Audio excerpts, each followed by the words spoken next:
सोचिए दोस्तों, सुबह आप उठते हैं, मोबाइल फोन उठाते हैं, गूगल मैप आपकी लोकेशन नहीं दिखा रहा। आप यूपीआई पेमेंट करते हैं, ट्रांजैक्शन फेल। वेदर ऐप खोलते हैं, डाटा अनअवेलेबल। और इसी बीच टीवी पर ब्रेकिंग न्यूज आती है, multiple satellite have gone offline.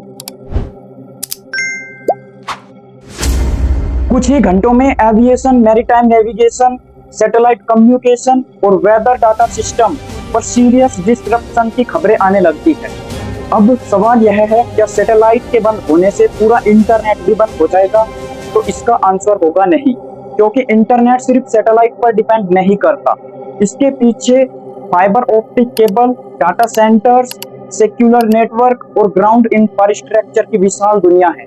लेकिन मॉडर्न सिविलाइजेशन में सैटेलाइट की भूमिका इतनी महत्वपूर्ण है कि उनके लार्ज स्केल नुकसान का असर हमारी टेक्नोलॉजी पर जरूर पड़ सकता है। और इसका सबसे बड़ा रिस्क सैटेलाइट की बढ़ती संख्या नहीं, बल्कि खुद स्पेस इटसेल्फ है। हम अर्थ के चारों तरफ लो अर्थ ऑर्बिट यानी लियो में हजारों स्पेसक्राफ्ट भेज चुके हैं। यही कम्युनिकेशन सैटेलाइट है और यही अर्थ ऑब्जर्वेशन सैटेलाइट्स है और यहाँ इंटरनेशनल स्पेस स्टेशन भी है। और यही एक ऐसी चीज है जो लगातार बढ़ रही है, स्पेस डेब्री। पुराने satellites, span rocket, largest links के टुकड़े, मेटल फ्रेगमेंट्स, यहाँ तक कि छोटे छोटे पेंट पार्टिकल्स भी हैं। नासा के अनुसार अर्थ ऑर्बिट में 10 सेंटीमीटर से बड़े 25,000 से ज्यादा ऑब्जेक्ट नोन है और 1 से 10 सेंटीमीटर के लगभग 50,000 पार्टिकल्स एस्टिमेट किए जाते हैं। और सुनने में यह सिर्फ स्पेस का कचरा लगता है, लेकिन प्रॉब्लम यह है कि स्पेस में चीजें खड़ी नहीं रहती। लियो में ऑब्जेक्ट लगभग 7 से 8 किलोमीटर प्रति सेकंड की स्पीड से पृथ्वी का चक्कर लगाते हैं और कलीजन के समय एवरेज इंपैक्ट स्पीड करीब 10 किलोमीटर प्रति सेकंड हो सकती है। यानी स्पेस में एक छोटा सा फ्रेगमेंट भी एक बेहतर डेंजरस प्रोजेक्टाइल बन सकता है। और अगर कलीजन लगातार बढ़ती गई तो एक थ्योरेटिकल चेन रिएक्शन शुरू हो सकती है। एक कलीजन, फिर उससे निकले फ्रेगमेंट, फिर उन फ्रेगमेंट की दूसरी कलीजन से बन सकती है। वैज्ञानिक इसे कहते हैं केसलर सिंड्रोम। आज हम पता लगाएंगे कि यह साइंस फिक्शन है या फिर टेक्नोलॉजी सिविलाइजेशन के लिए एक रियल लॉन्ग टर्म थ्रेट है। सबसे पहले समझते हैं स्पेस जंक एक्चुअली होता क्या है। नासा की डेफिनेशन के हिसाब से ऑर्बिटल डेब्री यानी ऐसे ह्यूमन मेड ऑब्जेक्ट जो अर्थ की ऑर्बिट में हैं, लेकिन अब किसी यूजफुल पर्पस के लिए काम नहीं कर रहे। इसमें dead satellite, span rocket stage, spacecraft के टुकड़े और कलीजन या एक्सप्लोनेशन से बने फ्रेगमेंट्स शामिल है। अब आते हैं नंबर्स पर। ईएसए की 2025 एनवायरनमेंट रिपोर्ट के अनुसार लगभग 40,000 ऑब्जेक्ट्स को स्पेस सर्वेलेंस नेटवर्क द्वारा ट्रैक किया जा चुका है। लेकिन यह पूरी कहानी नहीं है। ईएसए मॉडलिंग के मुताबिक 10 सेंटीमीटर से बड़े करीब 50,000 ऑब्जेक्ट्स और 1 सेंटीमीटर से 10 सेंटीमीटर तक करीब 1.2 मिलियन ऑब्जेक्ट्स और 1 मिलीमीटर से 1 सेंटीमीटर के लगभग 130 मिलियन ऑब्जेक्ट्स हैं। इन ऑब्जेक्ट के नंबर्स डायरेक्ट काउंटिंग नहीं है, ये ऑब्जर्वेशन और स्टैटिकल मॉडलिंग से एस्टिमेट किए जाते हैं।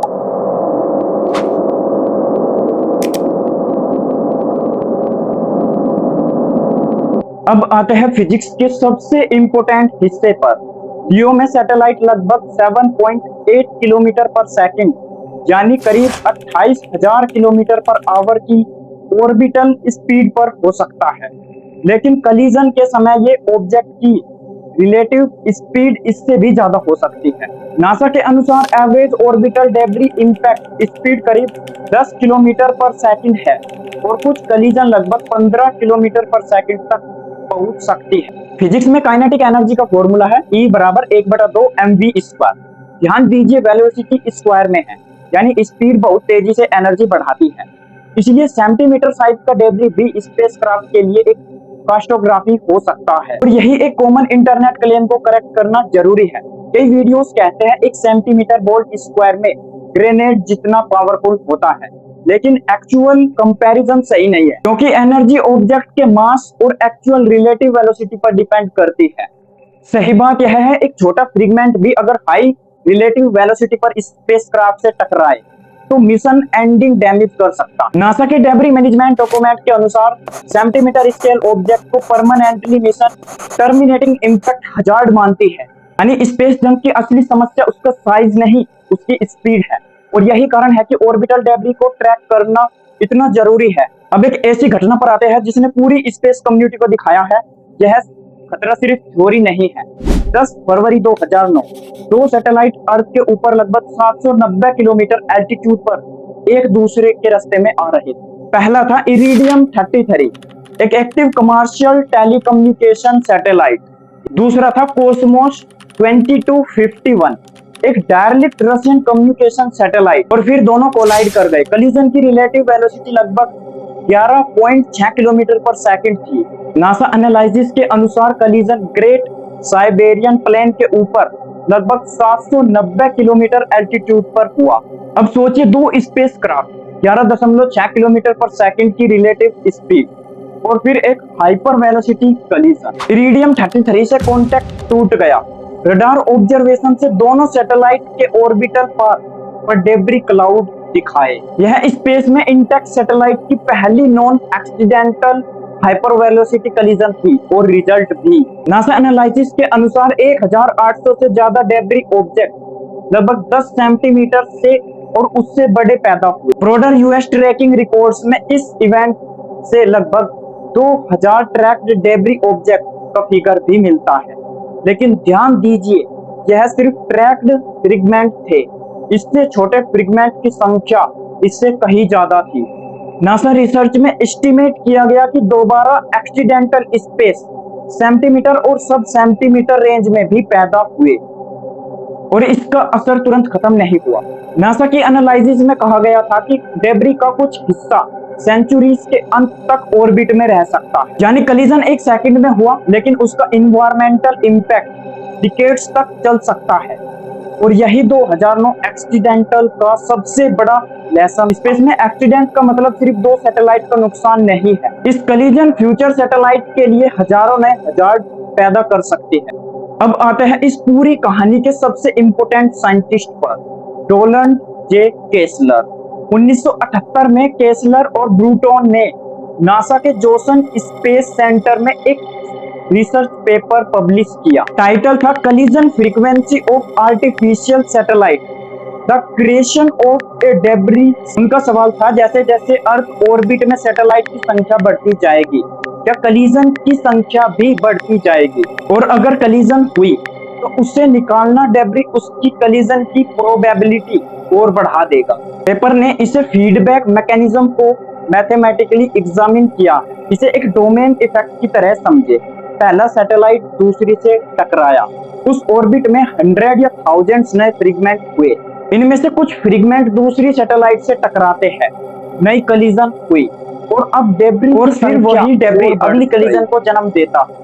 यानी कलिजन हुई, डेब्री बनी, मोर कलिजन हुई, मोर डेब्री बनी। यह एक पॉजिटिव फीडबैक लूप है। लेकिन यहाँ एक इम्पोर्टेंट करेक्शन है। केसलर सिंड्रोम का मतलब यह नहीं कि एक अचानक पूरी अर्थ के चारों तरफ एक सॉलिड मेटल वॉल बन जाए, और न ही यह एक साइंटिफिकली एस्टैब्लिश्ड प्रिडिक्शन है कि ह्यूमैनिटी निश्चित रूप से अर्थ पर सेंचुरीज के लिए ट्रैप्ड हो जाएगी। साइंटिफिक कंसर्न इतनी ज्यादा सटल है, अगर किसी ऑर्बिटल में रिजॉइन में डेब्री जनरेशन की संख्या इतनी बढ़ जाए कि नेचुरल एटमॉस्फेरिक ड्रैग डेब्री को इतनी तेजी से रिमूव न कर पाए, तो उस रीजन में डेब्री पॉपुलेशन लंबे समय तक बढ़ती रहती है। इससे आज भी इस रनवे चेन रिएक्शन रिस्क को ऑर्बिटल सस्टेनेबिलिटी के लिए सीरियस कंसर्न मानता है। और नासा रिसर्च में भी दिखाया गया है कि कुछ कंडीशन में लियो डेब्री पॉपुलेशन फ्यूचर लॉन्च के बिना भी बढ़ सकती है, क्योंकि एग्जिस्टिंग ऑब्जेक्ट के कलिजन नए फ्रेगमेंट बन सकते हैं। एक्सट्रीम कॉन्सिक्वेंस क्या होगा? हर ऑर्बिट बंद नहीं होगी, लेकिन कुछ ऑर्बिटल बैंड्स इंक्रीजली हजार्ड्स हो सकते हैं। सैटेलाइट ऑपरेशन को ज्यादा कलिजन अवॉइडेंस मैनूवर करने पड़ेंगे, मिशन ज्यादा एक्सपेंसिव होंगे और कुछ एल्टीट्यूड पर long term access increasingly difficult हो सकता है। यानी केसलर सिंड्रोम का रियल नाइटमेयर है। स्पेस का अनयूजेबल मानना एकदम सही नहीं, धीरे धीरे होगा। अब 1978 से 2026 पर आते हैं। आज स्पेस में सैटेलाइट्स की संख्या बहुत तेजी से बढ़ रही है। स्ट्रिंग जैसी मैग्नेट कंस्टलेशन हजारों सैटेलाइट में लियो में ऑपरेट करती है। वन वेब भी ग्लोबल ब्रॉडबैंड कंस्टलेशन ऑपरेट करता है। इसका मतलब यह नहीं है कि ये कंपनी स्पेस पॉपुलेशन की वजह है। असल में ये सैटेलाइट कंस्टलेशन कम्युनिकेशन और कनेक्टिविटी के लिए बहुत यूजफुल है। लेकिन ट्रैफिक बढ़ने के साथ ऑर्बिटल कोऑर्डिनेशन की इंपोर्टेंस भी बढ़ गई है। दूसरा थ्रेट एसैट वेपन।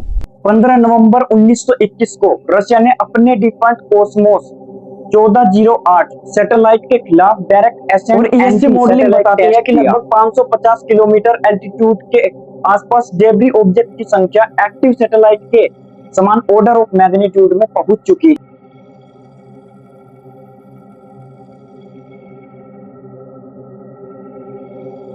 इस डेब्री क्लाउड ने आईएस क्रू समेत दूसरे स्पेसक्राफ्ट के लिए रिस्क बढ़ाया।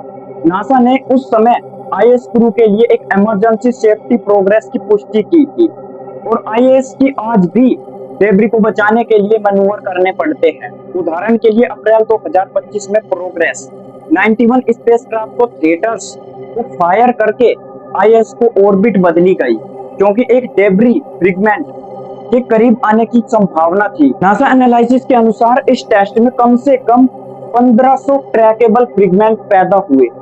नासा ने एस्टीमेट किया था कि मैन्यूवर नहीं किया जाता तो फ्रेगमेंट स्टेशन के अप्रोक्स 0.4 मिली तक पास आ सकता था। नासा के ऑर्बिटल डेब्री प्रोग्राम के अनुसार ISS debris avoidance manoeuvre historically लगभग once a year on average होते रहते हैं।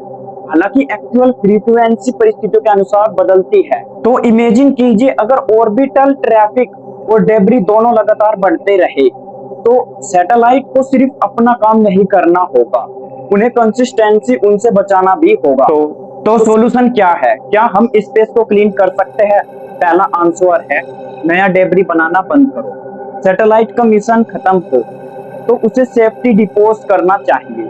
यही आता है post mission disposal guidelines of 25 year. लेकिन पॉलिसी ज्यादा स्ट्रिक्ट हो रही है। 2022 में यूएस एफसीसी ने एप्लीकेबल लियो सैटेलाइट ऑपरेशन के लिए एक नया 5 ईयर डिपोजल रूल एडॉप्ट किया, यानी मिशन कंप्लीट होने के बाद सैटेलाइट को सामान्य 5 साल से ज्यादा ऑर्बिट में नहीं छोड़ना चाहिए।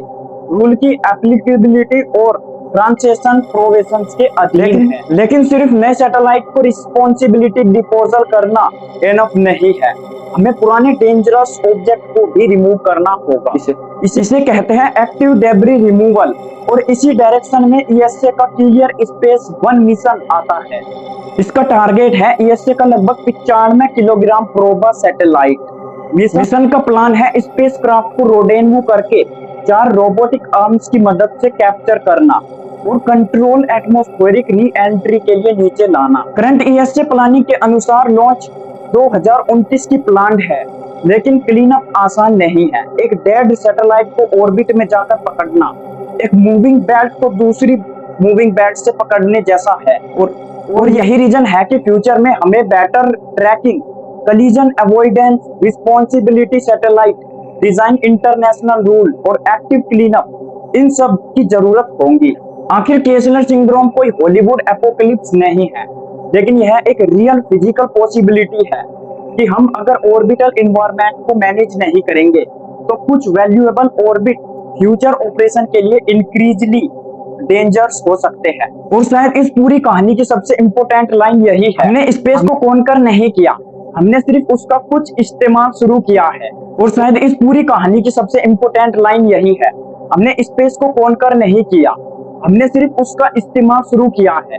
और जिस तरह अर्थ ऑर्बिट में हमारे मॉडर्न सिविलाइजेशन का इंफ्रास्ट्रक्चर बन चुका है, उसकी सुरक्षा और प्रोटेक्शन भी हमारी रिस्पॉन्सिबिलिटी है। अंतरिक्ष पर हमारी स्पेस रेस सिर्फ यह नहीं होनी चाहिए कि कौन ज्यादा सैटेलाइट लॉन्च करेगा, सवाल यह होना चाहिए कि कौन स्पेस को उतनी सेंसिबिलिटी यूज करेगा।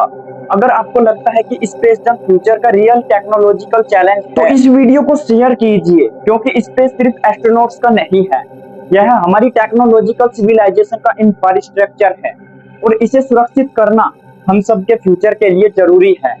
सो मिलते हैं ऐसी ही अगली वीडियो में, तब तक के लिए जय हिंद जय भारत।